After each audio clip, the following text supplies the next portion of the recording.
Legends of Media Research is a podcast series featuring interviews with the media industry's leading researchers, where we go behind the scenes, sharing stories from their greatest achievements and challenges. Brought to you by Media Science, the leader in media and advertising innovation research. Stay tuned at the end of the podcast for more information about Media Science.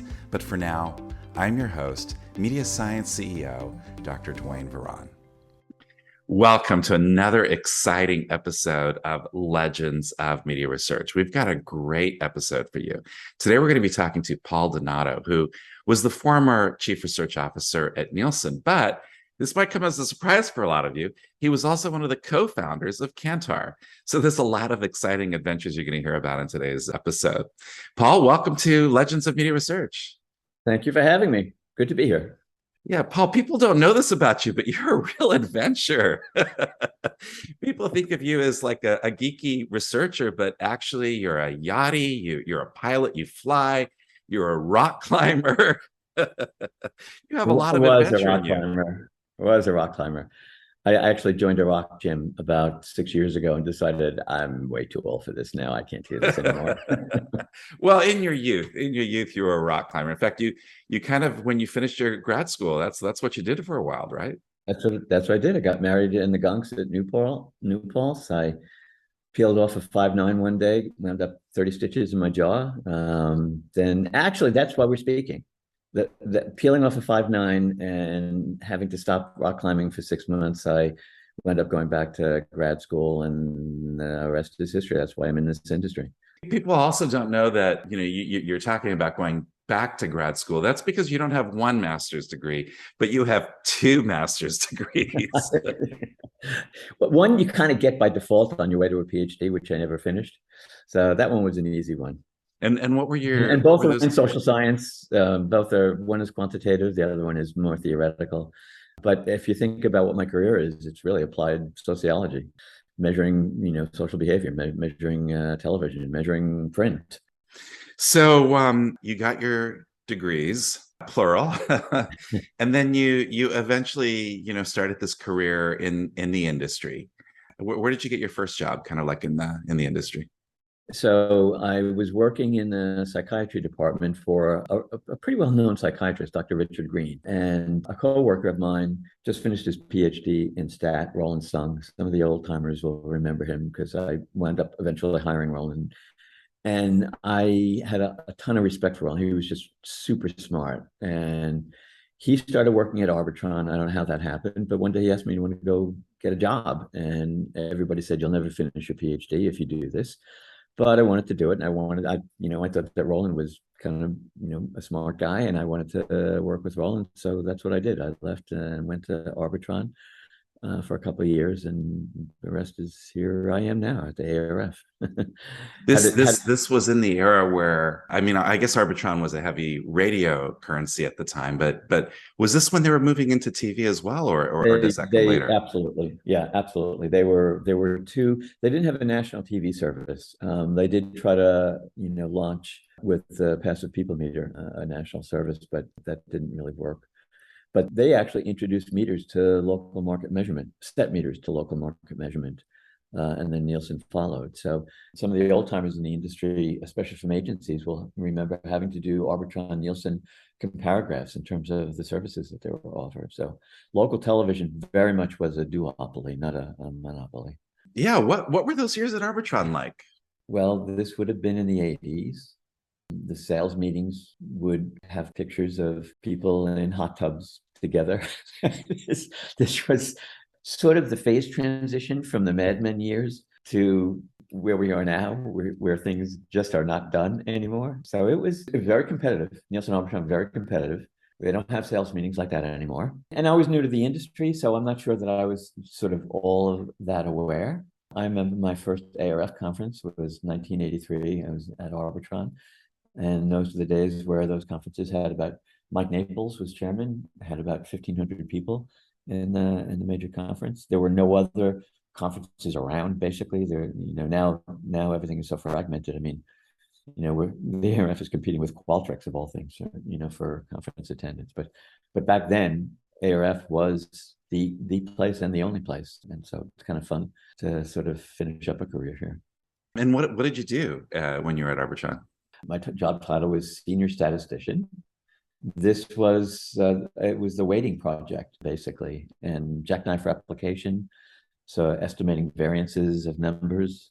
I remember my first public presentation to the New York Station's ratings committee, and then head of the what was called the EMRC, the Electronic Media Ratings Council, now the MRC.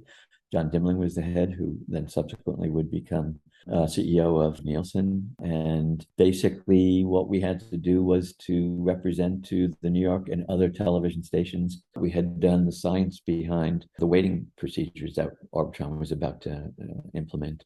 You know, in the old days, some of the more purists, kind of crazy idea, thought weighting was to make up for a bad sample. I mean, that's just insane. I mean, that's just, you know, talk about stuck in the mud. I mean, any qualified statistician understands that weighting is a bona fide way of correcting for, not perfectly, but to some extent correcting for biases that exist in samples. Actually, I was at Nielsen when we introduced weighting for the national panel. So you ended up leaving Arbitron and going to Simmons, which was really more on the print side of the world. How did that happen? Actually, there was a short interlude at a company called R.D. Percy. Roger's still a very good friend of mine, and that was the day when there were 4 people meter services competing in the U.S.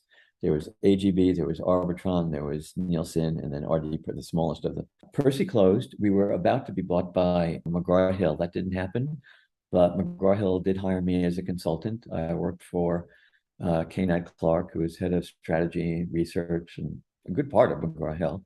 And then eventually I just got a call from then CEO of Simmons, Ellen Cohen. So I sort of was somewhat in the print industry at McGraw-Hill, and then went over as president of the syndicated division of Simmons, which was the big Simmons study. Simmons and MRI. MRI was the newcomer. Simmons was the established rating service through the book. The big issue in the industry was the differences between through the book and recent reading. So through the book, you actually have copies of the magazines, not the entire magazine, but they're stripped down issues, maybe 15 pages of a magazine. And it's all personal interview, and you ask people to go through the magazine and ask them whether they've read this particular issue of the magazine, as opposed to recent reading, which is how we have what we have now, which is to ask whether you've read any issue of the publication within the last publishing period. So a weekly within the last week, a monthly within the last month. And as you can tell, recent reading is a much faster methodology. And recent reading has visual aids. It has logo cards that you shuffle through.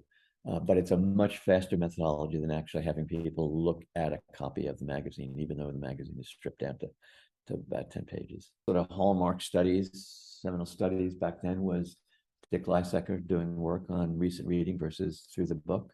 And recent reading really had the advantage of being able to measure many, many more magazines. And that ultimately is what hurt Simmons as a currency. They just, through the book was just so much more of a time intensive. I think it was a much better methodology, but it was so much more of a time intensive methodology. It couldn't handle the hundreds of magazines that needed to be measured the way an MRI could. And now Simmons and MRI are one company. And then you transitioned to audits and surveys, which was I guess people wouldn't know audits and surveys these days. They're no longer around, right? It was acquired by GfK. Old timers will know Sal Lupka. He started audits and surveys. He started his career as a 19-year-old physicist working for the Manhattan Project. Coke was probably represented about 30 or 40% of its revenues. We did worldwide tracking for Coke. Basically, if you ask people, top of mind awareness of a soft drink, sort of a change in half of a percentage point could be translated into what would happen in sales in that country. And so I was hired to go to audits and surveys to open up a media business. And you once asked sort of, maybe this is a kind of a seminal point in my career, but it was the roaring 90s in Latin America. Economies were stabilizing, except Mexico in '94 crashed, but we gave them a big loan and they managed to repay it. in 2 years. So there was a lot of optimism about Latin America. And for the US cables, this was a continent which had two languages, relative homogeneity, one religion, far more homogeneous than many other regions in the world. And so cables were very bullish in terms of launching their Latin American networks. And they needed research. They needed research that would sort of, serve as a method for understanding across all the countries in Latin America what the audience was and what the demographic composition was. And we did that. We started that at Arts and Surveys. It went at first by the name of LACTAP, Latin American something or other, and then it moved to TAP LA. And these were all organizations of cable networks who felt that it was all in their mutual interest to have research that properly represented cables in Latin America. And then that led to my consulting for what was then the largest rating service and research company in Latin America, Ibope, out of Brazil. And so I became the chief technical officer for Ibope. People will laugh because they don't think of me as a chief technical officer, but I was, I don't know. And we competed against Nielsen. We beat Nielsen. Nielsen eventually assumed an 11% stake in Ibope and closed down shop in Latin America. And Ibope continues to be the premier research and rating service in Latin America. So just going back, Paul, when you were at Ibope, this was as part of your duties in your audits and surveys position. Is that right? Yeah, it's a little controversial because it was as part of my duties as audits and surveys. And then I co-founded with Richard Selman and Andy Brown Kantar Media, and I moved over to Kantar Media, but the cables wanted to continue the relationship with me. And so all of that work and Kantar Media is WPP. WPP bought a large minority but controlling share of Ibope. And so then I wound up serving on the board of Ibope and continued my relationship.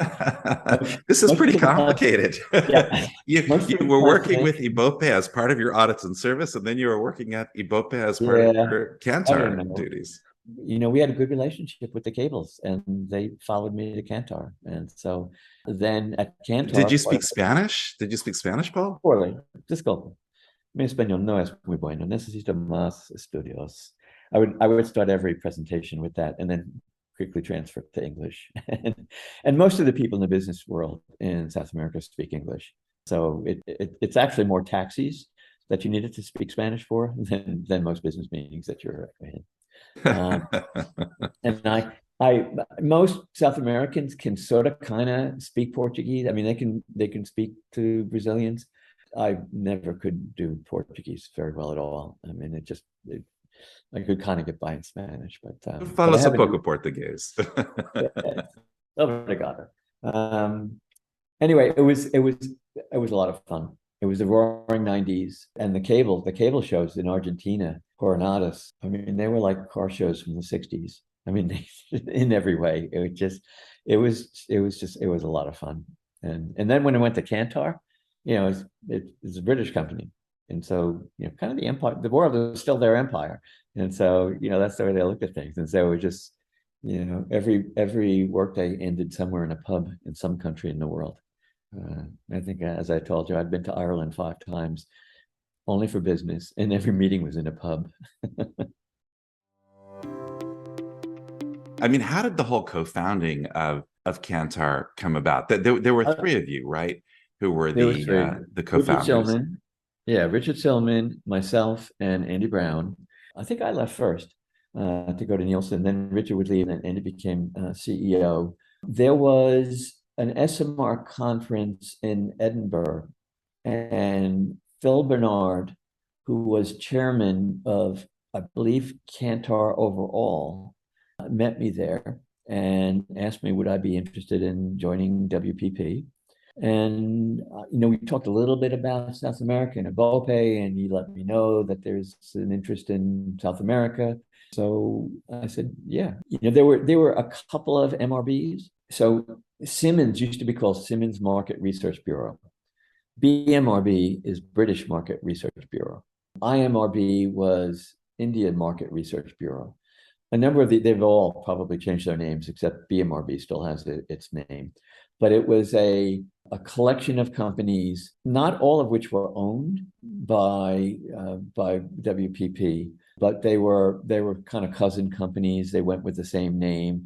They offered the same kind of product, basically a multimedia survey. And in Britain, it was called TGI, Target Group Index, same as MRI Simmons survey. And what we did at Kantar was basically extend those. We developed them in about 10 countries in Latin America. We developed them throughout Asia. And I think there are probably about 40 different countries in which there's a TGI study right now.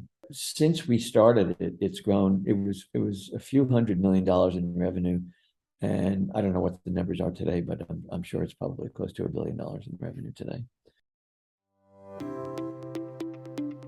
What was it like in those early days at Kantar? Fun. Yeah, I mean, it was a lot of fun. I was a lot younger. There was a lot of travel.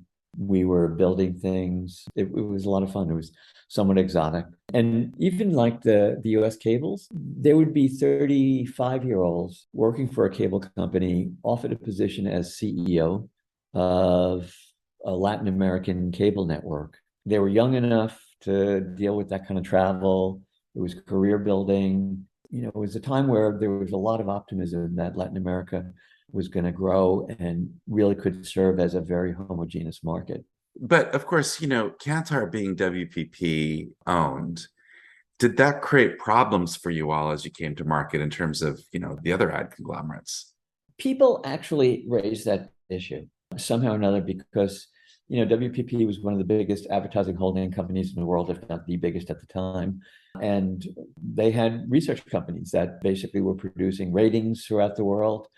And so occasionally it was raised, but especially back then, it was a much smaller community. This is pre-Facebook, pre-Google. It was a television community. There were a couple hundred people that you had to know. And so the community is much larger now. I mean, the community is now made up of Qualtrics and Facebook and Google and all the ad tech companies. It's too big to know everybody in the community, whereas back then you could probably know everybody, and therefore you were kind of trading on personal reputations as opposed to nobody thought of us as WPP. People thought of us as Paul or Richard or Andy. People thought of Sol Dutka as Sol. Sol was the physicist, Manhattan Project, and therefore his numbers must be good. And then you left Kantar to join Nielsen. How did that happen? That was a hard decision because I really liked Kantar. Arguably, Kantar was the most fun place I've ever worked. It was just an enjoyable job. But I had a lot of respect for the then CEO, John Dimling. He was in the back of the room on my very first industry presentation on August 23rd, 1983. And remember the date. I remember the date. It was funny because there was a lot of anxiety going into it. And then when we did this presentation, it was a great presentation. We just all of a sudden people thought there were some smart people at Arbitron. So it was good. But John called, and I was traveling very heavily. I had a young daughter. I was on the road almost all the time, which is hard. And I thought that this would be, much more domestic and there would be a lot less travel. And it's also really one of the premier jobs for a researcher in the industry. So I thought, it's time to go to Mother Nielsen. It's sort of the way Wall Streeters used to talk about Merrill Lynch. They used to call Merrill Lynch Mother Merrill. Everybody on Wall Street has worked for Mother Merrill at one point in their career. Probably not so much today, but probably Wall Street was more like the TV industry back then, where you knew people, you knew everybody was in the industry. And you stepped into the chief research officer role. I did, yeah. And back in the day, it was primarily media, but that would grow to worldwide and consumer and media. I mean, it was a little bit on the job training in terms of consumer, but it all worked well. And things, 17 years. So, Paul, when you joined Nielsen, of course, you had your national people meters in place, but you were doing local ratings with local diaries. Isn't that right? That's correct. In the major markets, there were set meters that told you whether the TV set was on and what it was tuned to. but the person's data came from diaries. And then So just for the benefit of the audience, let's explain that this is people like having a little diary and keeping track of what shows they watched and using that data then to kind of estimate what the audience's behavior was. That's right. It's a 1 week diary, basically a paper instrument that you're asked to fill out whenever you're watching TV. And you were supposed to fill it out coincident with your viewing. Realistically, people tended to fill it out like, towards the last 2 days of diary keeping week. The nature of the diary is such that it heavily favored stripped programming that occurs 5 days a week. And that is very characteristic of where local broadcasters make most of their money. Half their revenues come from the news periods because they own all the inventory during local news. And what happens in a diary is, especially when people are not filling it out every day, is they feel like they watched the 5 o'clock news 4 days a week. They feel like it, but in reality, they watch it 3 days a week. So when you introduce a methodology like people meters, where you actually have to press a button whenever you're watching TV, and therefore it's really recording coincident to the behavior. What happens is there's a change of, call it 25 or 33%. You're not watching 4 days a week, you're watching 3 days a week. That's where they make half of their revenues. And so the impact on local television stations was really enormous. And those local surveys, you talked about news, but pretty much they favor the local stations in almost every way because most of their shows are syndicated shows, so it's the same show every day. And so the same problem with news, of course, would be there, as you say, with strip programs, with programs that were on every day. You're absolutely right. Like they own like 6 to 8, they absolutely own all the advertising inventory, and that's where so much of that, and the morning programming also, the morning news programming, and that's where a large bulk of their revenues came from. And one unnamed network decided to go political in its fight against the introduction of people meters, arguing that it didn't fairly represent minority populations. And the next thing you know, I believe this was during the Gulf. I remember saying to myself, this is during the Gulf War, and I'm in Washington explaining to Senator Schumer how a people meter works compared to how a diary works and why the numbers correctly changed. And so we wound up doing 2 Senate subcommittee hearings, 1 congressional subcommittee hearing. By the way, there was one of the guys who called this hearing, I forget his name, but he was a senator from Montana who the New York Times would call the most corrupt senator in Washington at the time. This was the early. And so what was his name? But all I know is the Times called him the most corrupt senator in Washington. And he's the one that this network got to call a Senate subcommittee hearing.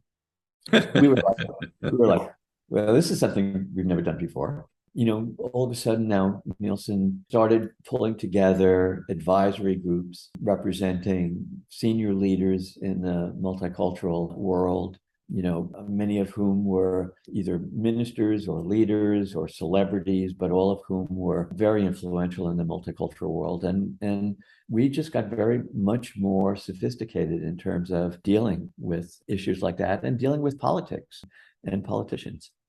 For the first couple of years at Nielsen, I spent probably 2 days a week in Washington. I remember spending a lot of time with Javier Becerra, who's now on President Biden's cabinet, who was then head of the Hispanic caucus. Very nice guy, very understanding. I remember my first meeting with then Senator Clinton's aide, Uma, and after about 20 minutes, she said, "This is a commercial dispute, isn't it?" And we said yes.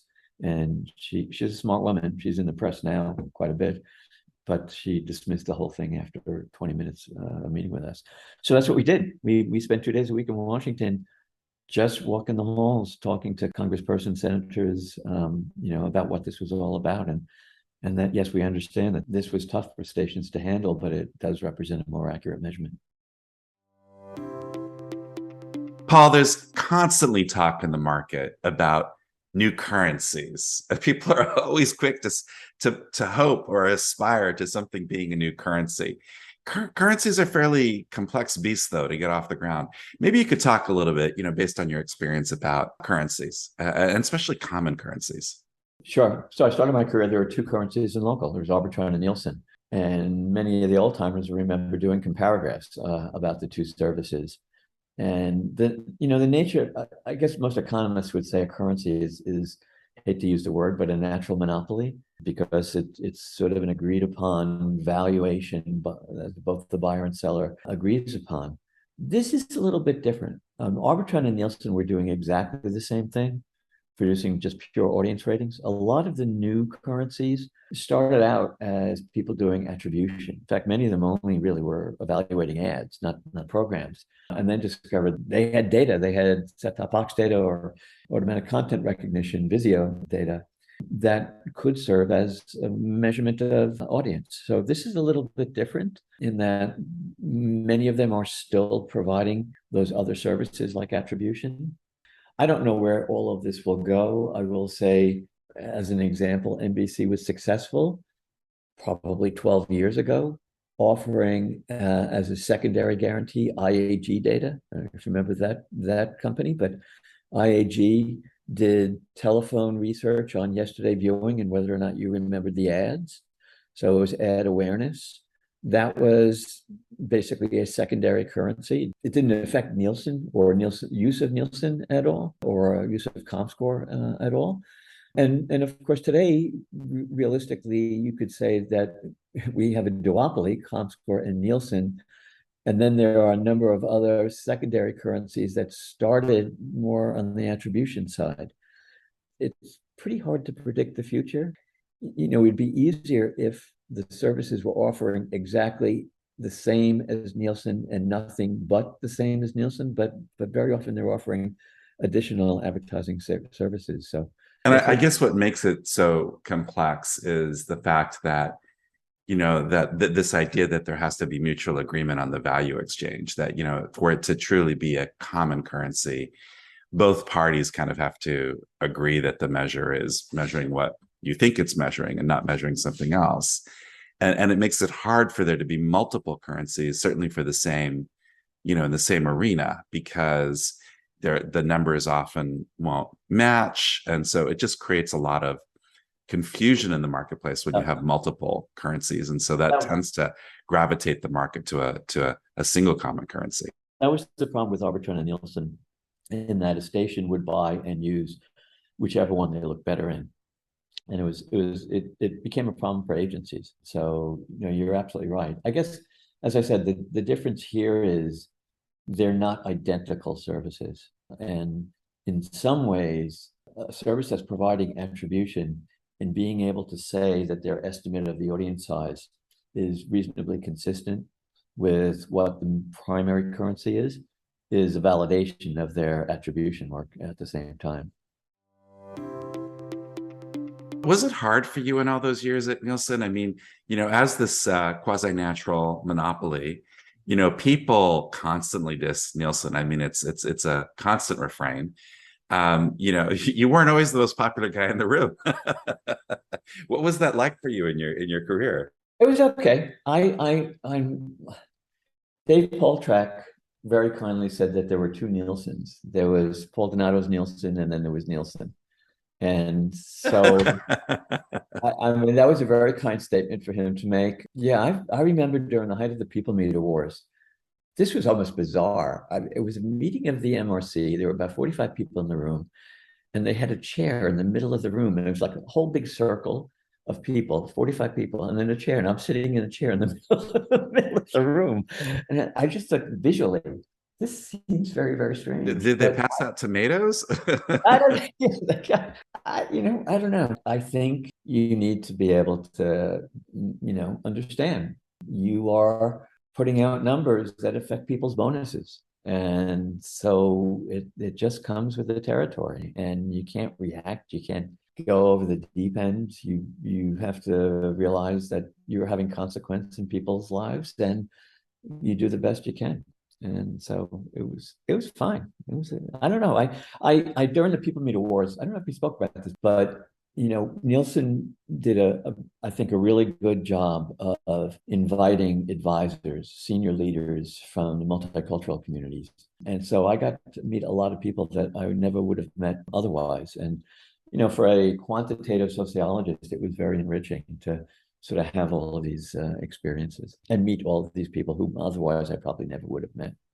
I did a lot of whistle stopping in a lot of local markets, trying to explain how we measure television and why we believe we are representing all demographics. I think a lot of TV networks, just Nielsen and want an alternative. I remember, talking to a senior C-suite leader at one of the networks, and they wanted to find a head of research, and they were asking for my opinion about who would be good. And I said, well, tell me what you're looking for. And the number one criteria was, we want somebody who'll get us off Nielsen. And I was like, why do you want that? What is it that motivates that need? And they're like, we pay them too much. And I was like, okay, but do you realize that if there are any inefficiencies in this, it actually works to your benefit, and that if that the alternative is going to be worse for you than it's going to be for anybody else? Yeah, it's kind of funny. People come to me and ask me, what does it cost to build a rating service? And I've gotten two questions in the last couple of weeks. What would it cost to actually build a field organization? And they come out, is it 25 or $50 million? And it's way more than that. It's in the hundreds of millions of dollars. I mean, maybe 200 million, maybe it's people don't know what it actually costs to run an operation like that. And so if they think that it costs $25 million to run a field organization, then you probably feel like you're paying way, way, way too much. And I don't know what Nielsen publishes, publicly. I know Field reported to me 15 years ago, and I know what my budgets were, and it wasn't $25 million. Paul, where's this all going? I don't know. I wish I did. It's a different environment in that, and as I mentioned, all the other currencies are currency plus. I think sort of, our grounding thought ought to be the ANA WFA call for what it takes to do cross-platform. If you looked at some of the interviews that came out of Cannes, cross-platform is like the number one issue on the buy side's mind. Buy side spends as much money with Google and Facebook as they do with television, or almost as much. So television is a $70 billion enterprise. Google and Facebook combined are probably close to $70 billion. There's no integration of data of what people are exposed to on Facebook, Google, and traditional television. And the winner in all of this will be someone who really gets cross-platform correct.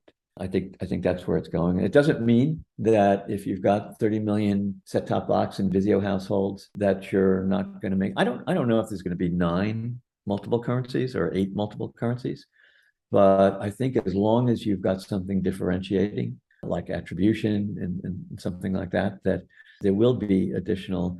And I don't know if currency is the right word. IAG wasn't a currency, but IAG, people made guarantees based on IAG, so it was currency-like. And I think that's where the 2 or 3, additional currencies will make it. And I think, Comscore and Nielsen, whoever gets cross-platform right is going to have a huge advantage. The other thing that came along towards the end of your career at Nielsen, of course, was the whole big data era.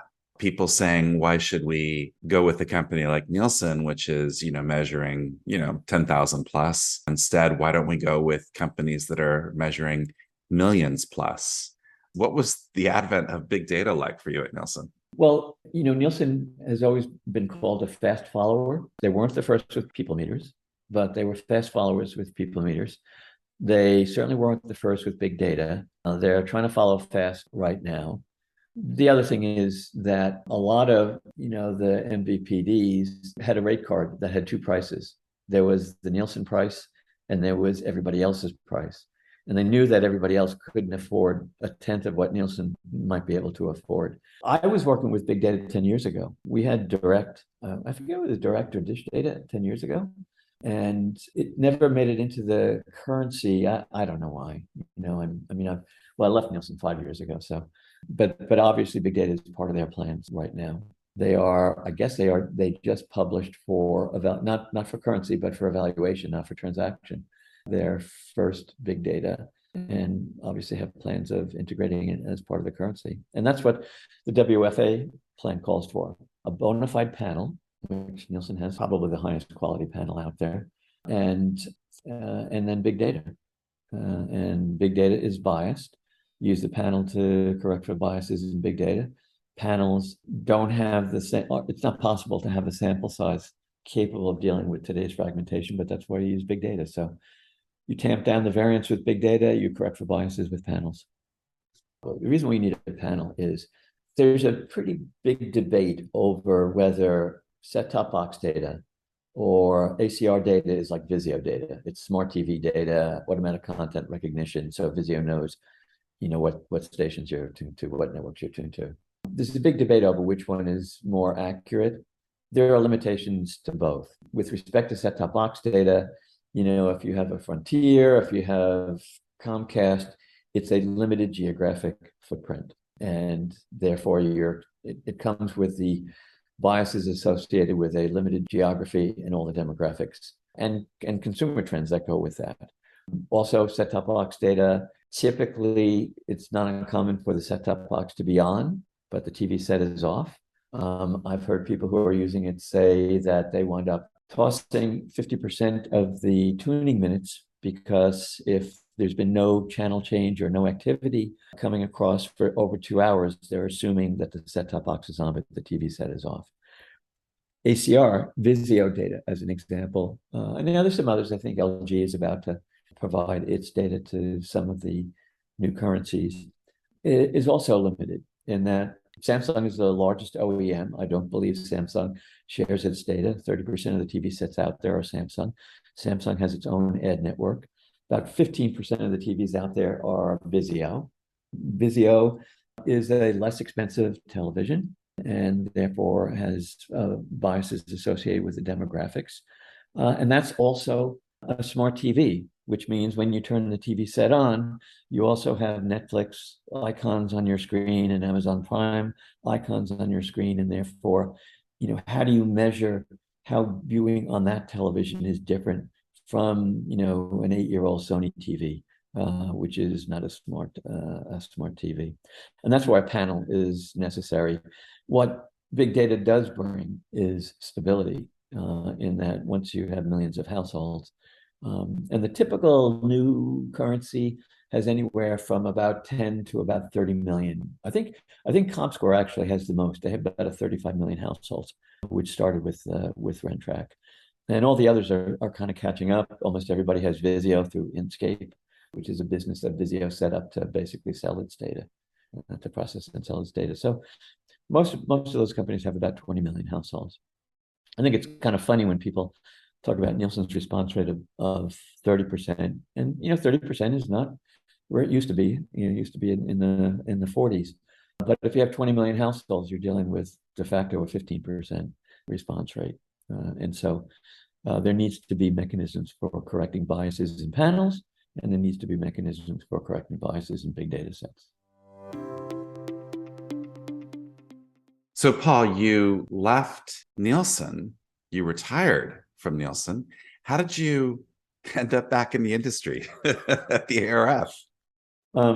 Scott and I have a mutual friend, Manana, and Manana used to be chief legal officer at Nielsen. Then she left Nielsen and went to work for an investment bank in Washington. And when I left Nielsen, Manana called me and said, Scott's CEO at the ARF. And I go back probably 30 years with Scott. I mean, I worked for Scott when he was at Time Warner doing the research around full service network. And I don't know whether I called Scott or he called me, but it was our mutual friend who put us in touch with each other. And this is now the second longest job I've had. Nielsen, number one, 17 years. I'm almost 5 years at the ARF, which is the second longest job I've ever held. Well, what's your job at the ARF been like for you? It's great. I'm actually more in the middle of the industry than I was at Nielsen because I have far more interaction. I have about the same amount of interaction with media, but I have far more interaction with agencies, far more interaction with advertisers, and on the consumer side. At Nielsen, I started out in Nielsen media research, but then when the companies combined with AC Nielsen, I had media and consumer globally. And so I do have a background in consumer, and this really kind of gave me a chance to get back into consumer. What's next in the Paul Donato's story? No idea. Absolutely no idea. It's funny because we have this new study, this DASH study, and I'm getting criticized from, I think, some of the networks on the study. Why? Because my numbers are too close to Nielsen's numbers in terms of penetration of broadband only. I think it's funny. I'm back in the fray again, actually. I remember when I went to Simmons, Ad Age had a headline, "Back into the fray." Describing going to Simmons and the fray with magazine research. So I feel like I'm back in the fray, even though, the RF likes to think of itself as Switzerland. Now, we always close the show with a question, which is, if you were giving advice to, this new generation of researchers, what would your advice be? Data science isn't everything. Data science is really important. Get a quantitative background, know how to program in Python, but if you really want to get ahead, you got to be a subject matter expert. And there's a lot of data scientists that don't think that and don't know that. And we do benchmark studies. And actually, in terms of, I forget, it's not a net promoter score, but in terms of the industry's perception of data science versus traditional research, is that traditional research is slightly more valuable because data science has a harder time actually relating to the questions themselves. It's not to say it's not enormously important in an age of big data. It is. Get a quantitative background, but if you really want to get ahead, you're going to have to be a subject matter expert. Well, thanks again, Paul Donato. What a career. My pleasure. It's been a good ride. A good ride indeed. So thanks again, Paul, and thank you, the audience, for joining us today. Remember to tell your friends and colleagues about us, and don't forget to subscribe or follow this podcast so you don't miss any of our exciting episodes. And stick around at the end of the podcast to learn more about media science. I'm your host, Media Science CEO, Dr. Dwayne Varan, thanking you for joining us today and looking forward to joining you again next time on Legends of Media Research. Media Science Plus is Media Science's own proprietary connected TV network, where consumers access a special channel to test content for research purposes. In fact, Media Science Plus is fully addressable and is designed to emulate all leading OTT platforms, so you can test how your content performs across a range of OTT platforms. This means that when you want to test connected TV content, you can test it on actual TV sets in people's homes, and you don't have to settle with testing it on proxy platforms like desktop. And Media Science Plus offers additional services, including in-home dial testing and in-home neurometrics. So if you want to test on the world's most advanced in-home connected TV research platform, collaborate with Media Science, the leader in media and advertising innovation research.